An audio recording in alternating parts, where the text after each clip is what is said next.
Bonjour, bonjour. Aujourd'hui, on va parler de changement et voir en quoi ce simple mot peut être la raison qui t'empêche d'avancer. Je dois avouer que je ne sais pas trop par où commencer, donc commençons par les nouvelles résolutions, tu es bien? Pour la plupart des personnes, le mois de janvier est le mois des nouvelles résolutions, du changement. On a plein d'espoir, de motivation, on veut changer des centaines de choses à la fois. Et c'est comme ça qu'on se retrouve avec des résolutions du type allez, ouais, cette année, je deviens la meilleure version de moi-même, je me lève tous les jours à 5 heures du matin, je vais méditer, faire mes 10 000 pas par jour, boire 1 litre d'eau, lire un livre par semaine, apprendre une nouvelle langue, augmenter mes revenus, devenir végétalien, ouvrir ma chaîne YouTube, etc., etc., etc. Et comme tu le sais, 2 semaines plus tard, allez, un mois plus tard, ces souhaits, car oui, ce sont des souhaits et non des objectifs, ne sont plus que de vagues souvenirs. C'est fou quand même, non? Chaque année, on tombe dans le même panneau.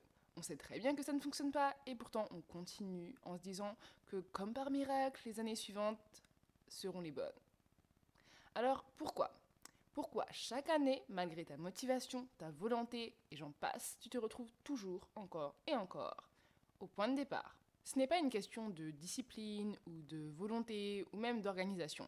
Du moins, ce n'est pas la cause principale. C'est dû à une seule chose, à un seul mot, le changement. Ça peut sembler étrange, je te l'accorde. Donne-moi quelques minutes pour t'expliquer, tu comprendras. Pour comprendre, il faut déjà définir qu'est-ce que le changement.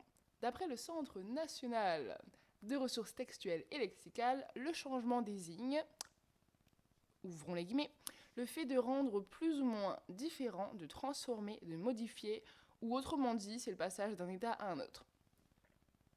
En se donnant des nouvelles résolutions, l'objectif est de transformer ou de modifier sa situation, ses connaissances, son état, etc. T'es d'accord? Ce qui signifie que on est à la recherche de ce changement. Et malgré ça, c'est aussi lui qui est à l'origine de nos échecs.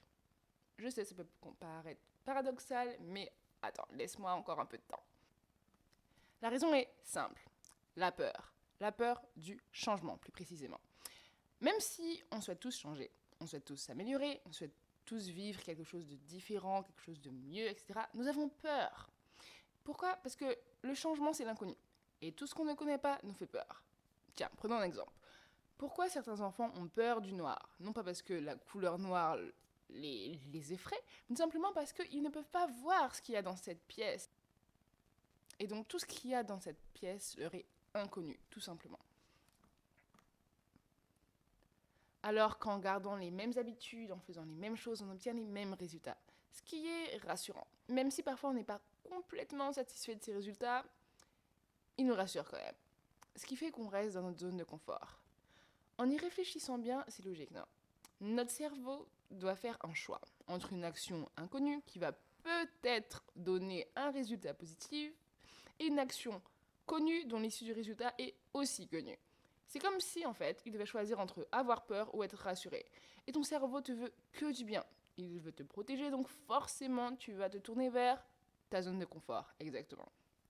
Même si cette zone peut être accueillante, chaleureuse, rien n'y pousse. Vraiment, rien n'y pousse. Donc, tu dois élargir cette zone. Peut-être que, en évitant le changement, tu cherches à avoir une certaine constance dans ta vie, dans tes résultats, parce que ça te rassure, etc. Mais ce n'est pas le cas. C'est complètement faux. Pourquoi? Parce que le changement est inévitable. S'il y a bien une chose dans ce monde qui est constant, c'est bien le changement. Aucune journée ne se ressemble à 100%. Ta peau d'hier n'est pas la même d'aujourd'hui. Chaque jour, tu as des centaines de cellules qui meurent et d'autres qui, tout simplement, se créent ou se régénèrent, disons ça comme ça. Donc, rien n'est constant. Et justement, le fait que rien soit constant, justement, le fait qu'il y ait un changement constant est une constante. Je sais pas si c'est clair. Alors, pourquoi, après c'est qu'une proposition, mais pourquoi ne pas essayer de changer la manière dont tu vois le changement? Au lieu de la voir comme quelque chose d'incertain, d'inconnu, voilà comme une constance, tout simplement. Et en faisant ce léger changement, tu ne devrais plus avoir peur de l'inconnu, étant donné que tu sais désormais que le changement est constant. Donc, tu le sais, c'est déjà connu. Tout ça pour te dire que si tu n'arrives pas à avancer, tu comprends pas pourquoi, c'est peut-être cette peur du changement, mais rappelle-toi que c'est inévitable, que tout change dans la vie, que c'est constant, c'est une constante. Donc, au lieu de vouloir aller contre ce changement, et en plus, alors au lieu de vouloir aller contre ce changement, accueille-le, surfe dessus comme une vague, tu vois. Et même si au début ça va peut-être te faire peur, vas-y petit à petit. Disons si quand tu vas dans tel restaurant, tu prends toujours le même plat, ben rien que le fait de changer le plat que tu vas commander cette fois-ci, c'est un changement. Et tu vas affronter cette peur un peu de l'inconnu. Donc, vas-y petit à petit, mais vas-y.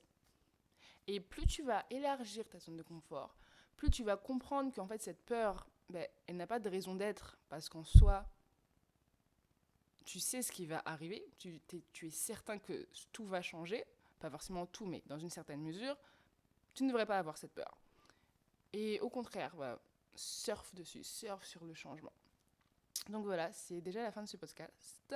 J'espère que j'ai été claire, surtout si je n'ai pas été claire, n'hésite pas à me le dire en commentaire. Si tu as aimé, n'hésite pas à partager, liker et commenter si tu as quelque chose à dire. Je serais très très très contente de lire tout simplement ce que tu as à en redire. Et